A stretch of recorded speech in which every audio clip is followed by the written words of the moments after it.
What's up, YouTube? Your boy back once again with another sport topic. Today we're gonna talk some football. Houston, Texas football. We're gonna break down and recap today's loss. That's right, I said loss versus the Indianapolis Colts. Um, First time we lost in 9 weeks. Uh, as you can tell, I really don't even feel like making this video. Preseason prediction.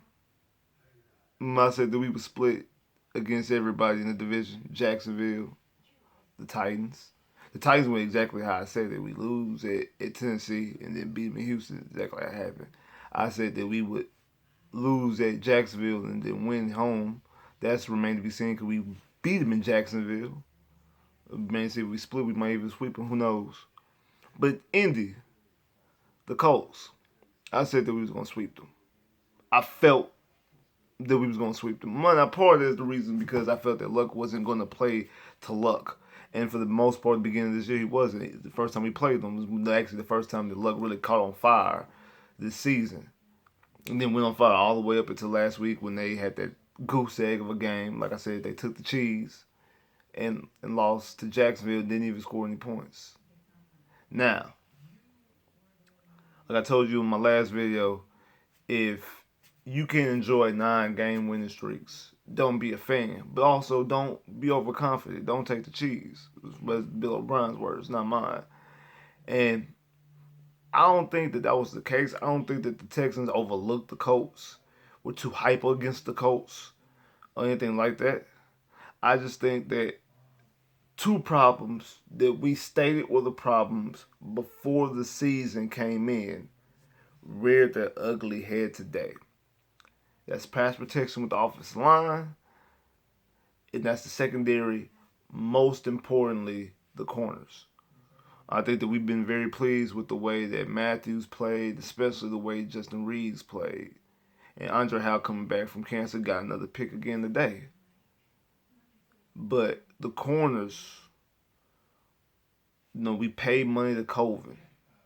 They had so much value and faith in Kevin Johnson, who hasn't played since week 1. And to be honest, I don't know if the team will be. The team might be worse than him on the field. Jonathan Joseph is old. Kareem Jackson has been playing a Pro Bowl year. In my opinion, early on in the season, he was playing at an All Pro level. He should have got no ration to be first or second team All Pro. He's dialed that back a couple the past 2 games. Hasn't really been making any noise. Hasn't really been making plays the past couple games. Against the Titans, they really didn't throw to him. So that's actually a level of respect of how well you're playing. But the past 2 games, we've had some issues. I know a lot of people know mad at him about the offensive pass interference call he had last week against Galloway. Part of it was Justin Reeves for a little bit. If you pay attention, if you watch the All 22 tape, and if you don't know what the All 22 tape is, that's not watching it from the TV's angle. That's watching from a bird's eye view when you see all 22 players. That hence the name All 22. And you can see that Justin Reed bit on a play action. Justin Reed was supposed to be the safety help over the top in that situation to stop. So even if Galloway blows past Kareem Jackson, you can't fault a corner for not being as fast as the receiver. I mean, that's the reason why teams draft fast receivers to add speed, add speed to their offense. That's the reason why we took Will Fuller. So that's not Kareem. That's not a slight on Kareem. Really. That's just genetics. It's just he's not fast enough to cover a fast receiver. But that's the reason why you're supposed to have safeties over the top. And they had Justin Reed. Justin Reed supposed to be in position. He built the play action, took him out of the position. So that left Kareem no choice but to get the pass interference call last week on that pass. It should have been a deep pass to Galloway. I said at the end of last week's game that the way that Galloway played, I mean, that should have been a touchdown. If it wasn't for Kareem, Kareem saved a touchdown for the pass interference call. Then also, he had another touchdown with that touch. I think 2 plays later turned to a pick for Jonathan Joseph. Then, but if he doesn't get that pass interference call, Galloway scores a touchdown. Jonathan Joseph doesn't get that pick, and then He had another touchdown. We got called back. I think maybe a hold or something of that, blocking the back. Something happened. They got called back, and then the next play was the big play when he caught the pass, ran all the way down, and Justin Reed made the safety play, knocking the ball out the 1 yard line and causing the fumble. But in those situations, if you think about it and you look about it, you're like, that's a big problem. Big play threats. So today against Indy, when we know that T.Y. Hilton is a Colts killer, they brought up a graphic saying average yards inside NRG Stadium. He averages the most yards inside the stadium. I know it's a small sample size because he only plays once a year.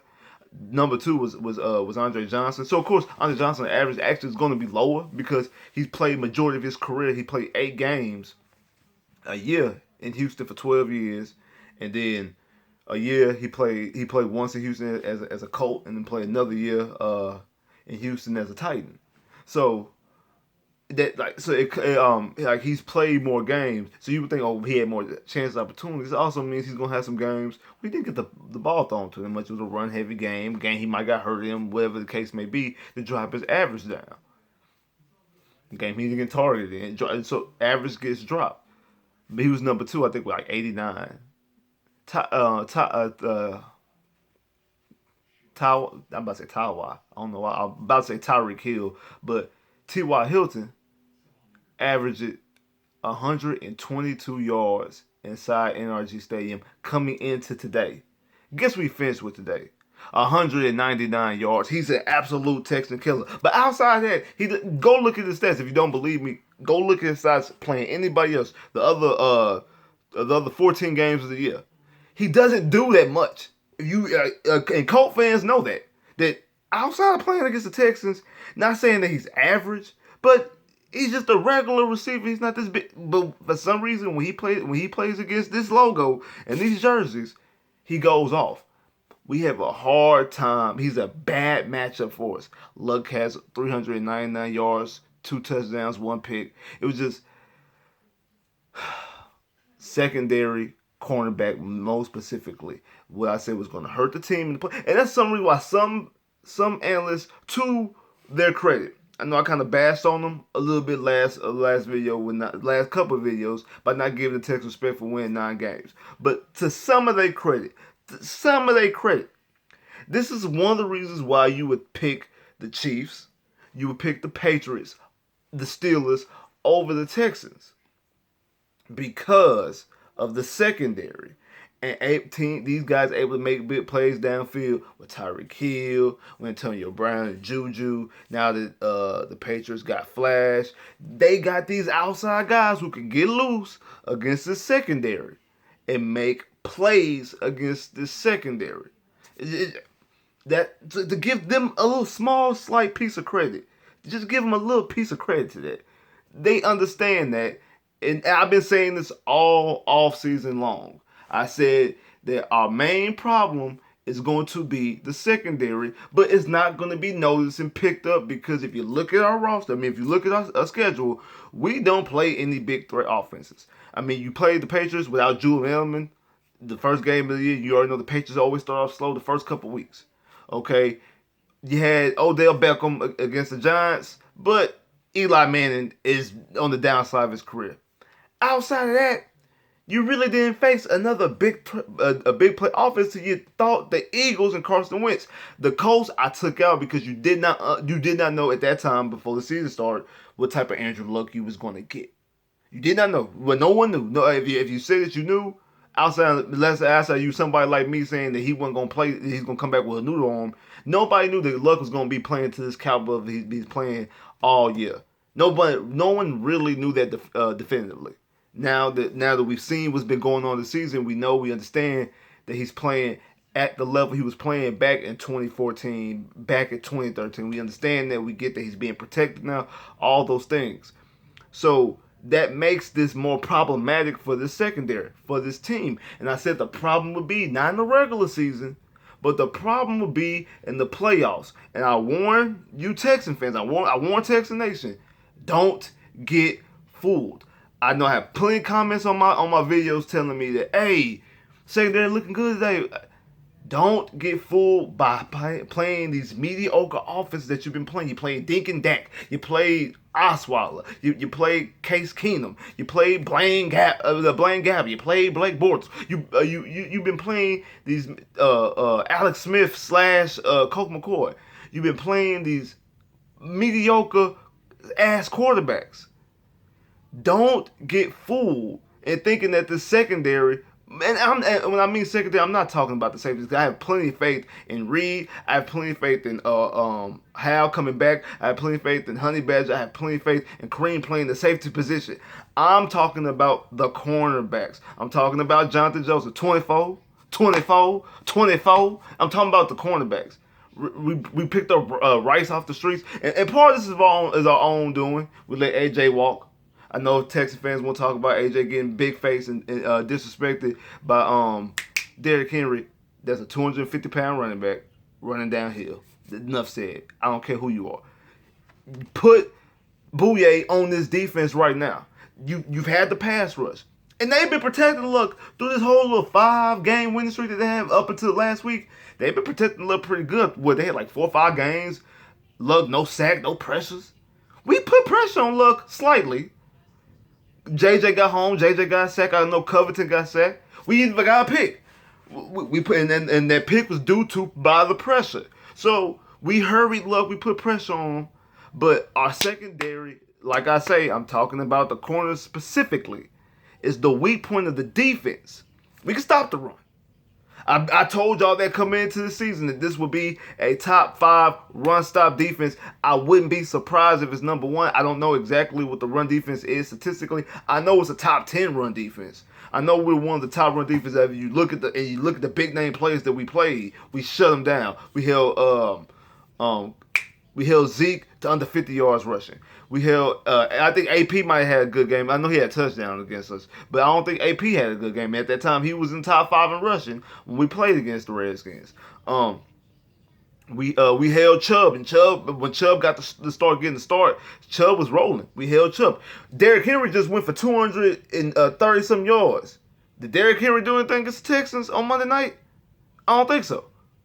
And then we shut down Deion Lewis, who came in the season to be their big play threat as out the backfield. We held him in check. Like, we've been able to stop the run. I think even Lindsey from Denver, we stopped him. I don't even think he had 50 yards against it. I'm not 100% sure, but we've been stopping the run all season long. The run issue was not stopped. We've been putting pressure on quarterbacks. You got 18 and a half sacks out of Luck. 18 and a half sacks out of Clowney and out of JJ. Now JJ got 12, so right now it's 19 and a half. So you getting the run. I'm getting the Clowney in a minute. Don't worry about that. You getting your 2 pass rushers getting you double-digit sacks. I think Clowney has like 7 and a half. Now JJ now has 12, either 12 or 12 and a half. I think. Yeah, 12 and a half. Because he had 11 and a half coming in today, so he had a whole sack. So 12 and a half sacks. So you see these guys doing what they have to do, putting pressure on the quarterback, what you're drafting them for. So the issue with the defense is that back end, specifically the corners, and that is going to be problematic when you get to the playoffs, when you play against the Chiefs, when you play against the Patriots, when you play against Pittsburgh, when you play against the Chargers. This stuff is problematic if you cannot do anything as far as your secondary. I know we got safety help on the back end. Like I said, I think Justin Reed is going to be a future All-Pro. I think Justin Reed is going to be one of those players that when you talk about strong defenses, have those playmaking safeties in the backfield. And I'm sorry when I mentioned safeties in my last video. I don't know why it completely slipped my mind about Earl Campbell and Cam Chancellor with the Legion of Boom. Because to me, in my personal opinion, the Legion of Boom started and ended with started and ended with Earl Thomas. Earl Thomas started and ended, they both played for Texas, so my bad. But the Legion Boom started and ended with Earl Thomas. It started and ended with Earl Thomas. I always felt that he was the best player in that secondary. I didn't care about was it not Barner? The corner that left and went to New Orleans and then went to the Patriots and won Super Bowl. Can't think of his name. Richard Sherman and Cam. I actually liked the Legion of Boom used to be lit, but I always knew that it was Earl Thomas. I always knew Earl Thomas was the key to that secondary, and I think we have a key to that secondary with Justin Reed. We just gotta get him some helps in the corners. Now let's talk about pass protection, the other thing that really is ugly here today. And to be honest, I know a lot of Texas fans might be upset with me. To be honest, if you want to be 100, I'm putting a lot of this game on Deshaun. It was too many times in this game that we seen Deshaun not get rid of the ball when he should have got rid of the ball. I understand that's what makes, like I said, you live by the three, you die by the three. You live by the sword, you die by the sword. I understand that. I get that, and I'm with that. I'm completely with that. I know that he wants to make big plays downfield. I know he wants to be a big play offense. I know he wants to score all these different points. He's looking to make a play. I understand that, and I get where he's coming from. I get it. But the way our offensive line is, we don't have the best offensive line in the world. Once our offensive line is a better offensive line, I would much rather him do what he's doing. But as of right now, live to make another. The only thing he didn't do today, he didn't make a mistake as far as throwing a pick, but or fumbling when he got sacked. But sometimes you gotta protect yourself and get rid of the ball. Sometimes when everybody's covered, you gotta get rid of the ball. And part of that is that Kiki was inactive because of hamstring. And coming into I was going to make this point in the video before the game started. That I was under the pressure. They probably going to just keep Kiki on the shelf, and then also just bring him in because the favorite thing everybody knows, no film. That's the NFL's favorite word. We got film on somebody. The less film you have on Kiki, the more you can break them out during the playoffs. I'm thinking that maybe they're going to try to be strategic and maybe like, haha, we got secret weapon for y'all. We got Kiki. Y'all seen a little taste of him, but y'all ain't really seen him full-fledged. You're going to bring him out in the postseason. That's what I was thinking. That's probably what we're going to do. But now, after today's game, if Kiki's healthy on Saturday, he has to play against the Jets because when Carter went down, you got to throw Davis Webb out there. You got to throw your third-string quarterback. You got to throw your third-string quarterback, the guy that you also use in special teams, out there to run routes. He was out there running legitimate routes. He wasn't just out there just faking like he was out there running routes. Because he actually caught with maybe 3 or 4 balls. He's out there running legitimate routes. Legitimate routes in dire situations in the midst of a comeback. That's a situation that you thrust yourself in by not having receivers. I know Kiki, hamstring. Now I kind of bring back, did we really have to give up? I'll bring up all name, but did we really have to give up on damn, what's the boy name? Miller, last name Miller. Braxton Miller. Yeah, that's his name, Braxton. Did we really have to give up Braxton Miller too soon? Did we give up Braxton Miller too soon? It would be nice to have Braxton Miller in your back pocket. Now, I don't know. I think he was on Philly's practice squad. So maybe if he's on his practice squad, you can bring him in. Somebody's on their practice squad, you can. They're not activated on the full 53 man roster. A team can swoop in and bring him in, but if you do that, you have to bring him in on your 53 man roster, which means you have to make a cut to bring in Braxton Miller. Who would you cut if you had to cut somebody? But you need another receiver in this situation because when you have a backup quarterback playing real legitimate snaps at receiver, it holds up your 2 best receivers in Hopkins and Demaryius Thomas, and that now leaves Deshaun Watson with nowhere to throw the ball on a lot of instances, and that also led to a lot of sacks because Deshaun was holding on to the ball a lot and not getting rid of the ball and taking unnecessary sacks when he could have just been throwing away the ball. And when they showed the replay from the All-22 from the Boost copy, you can see that everybody's covered. So he made the right decision, not trying to force the ball and have a bad situation happen. So in those situations, you gotta get rid of the ball. You gotta be more decisive. You gotta get rid of the ball, or you gotta run a little bit more. You might have not the juking and twisting and turning. Make a decision and go. Get out of bounds. Just get 3 yards out of it. Get 4 yards out of it. Getting 3 yards and 4 yards is better than getting sacked for 5. Getting a yard is better than getting sacked for 5. And that's the situations that he was doing. Also, He got beat a lot of times before he even snapped the ball. It was a lot of sacks that happened that were pre-snap sacks, which means he was sacked before he even hiked the ball. He did not recognize, did not read the blitz, he misread the coverages. That's on coaching. That's not full-fledged on Deshaun. That's more so on Sean. Is it Sean Ryan? Is the quarterback? Yeah, it's all on him, and it's on Sean Ryan and Bill O'Brien not coaching that out. Not, hey, this coverage is this coverage. Now some of that is gonna be on Deshaun because yeah, you can lead the horse to water. You can't make him drink. So they might have taught him that stuff, and he goes back and does things his own way, his own little flavor. I'm not in the room. I'm not in the QB room, so I don't know exactly. But you gotta pay attention to some of these things.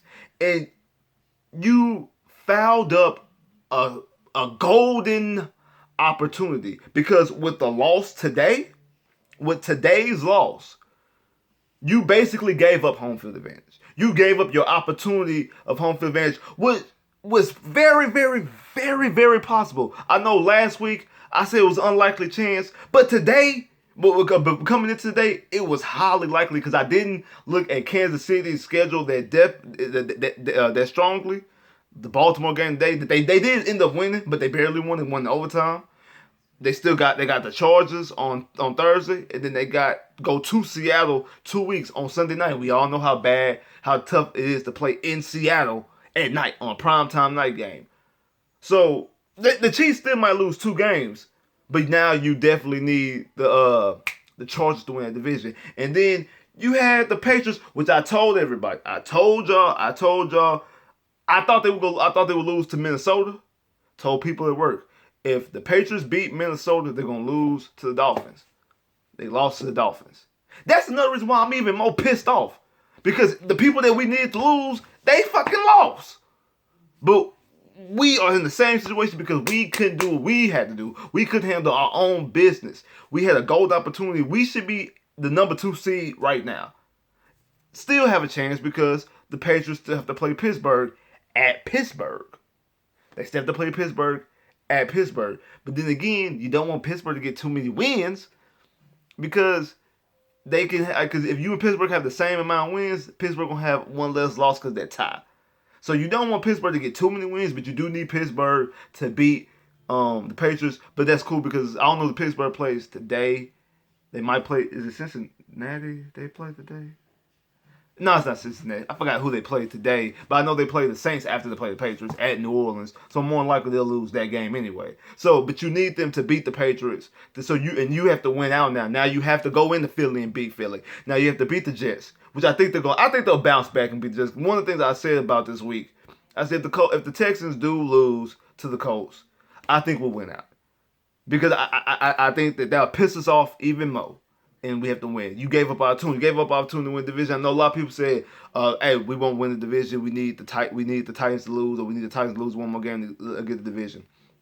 If the Texans would beat the Colts, Texas would have been 10-3. The Colts would have been 6-7. So that all means the best the Colts can do is 9-7, and the worst the Texans can do is 10-6.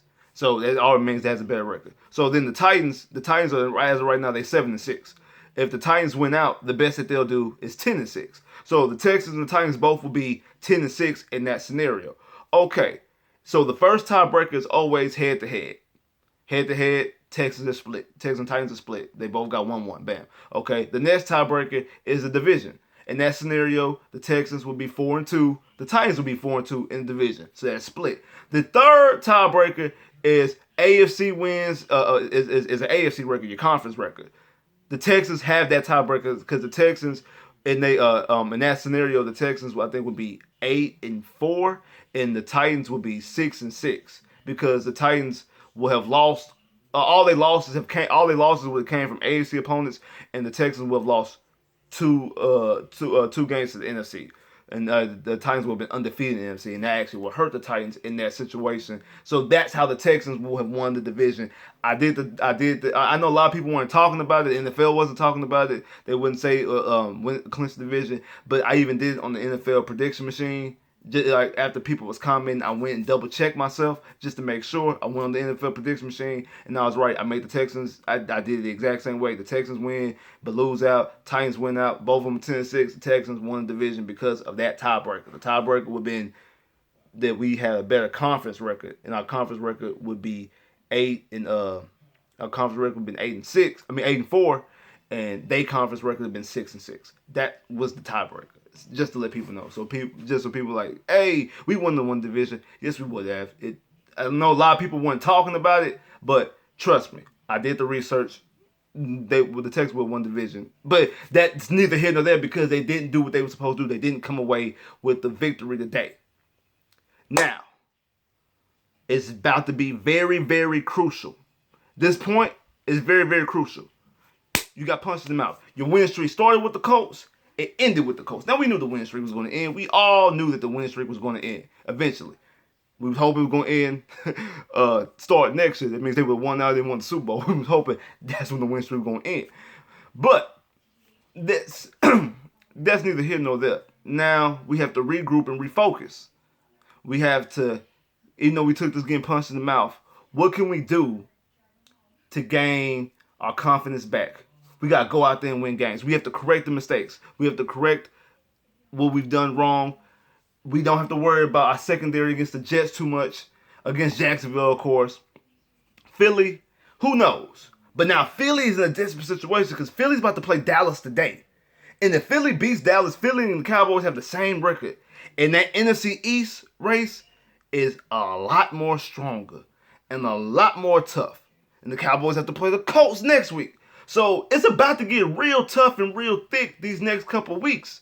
But you can't be scared because that's the reason why you draft Clowney. The reason why you draft J.J. Watt. It's the reason why you draft DeAndre Hopkins, who was basically non-existent today, but that wasn't his fault. That was more so of Deshaun misreading coverages, misreading the protections, and not able to get the ball off, and also the injury to Deshaun Carter, which kept coverages tight on him. That's one of the reasons why he wasn't able to get loose. He had coverages tight on him. Deshaun missed him on a couple throws, and also Hop dropped a couple passes. But more so because Deshaun, the pre-snaps, not reading the ball right, not reading the coverage and the defense correctly, pre-snap held him back, and also not able to have another weapon and help roll coverage more on them. And you out there throwing a quarterback playing receiver, you're going to put all your coverage now on DT and Hop. Tight ends was looking good. Even Ron Griffin looked ahead at a 48-yard reception day, longest reception of his career. But I'm not saying I'm losing confidence in Deshaun. I'm not saying that by no means. But now we're going to see, are you worth it? Because now it's about to get thick. You messed up, you fouled up, you could have clinched the division today. You could have took a stronger step to get that number 2 seed. It's okay. You still have another opportunity. You still got 3 more opportunities to call this and write this home. Will you be able to do it? Because if you don't make the playoffs, like I've been saying for the past couple of videos, you got to take a hard look on, is Bill O'Brien the guy that can lead us here? Is Bill O'Brien going to hold Deshaun Watson this offense back?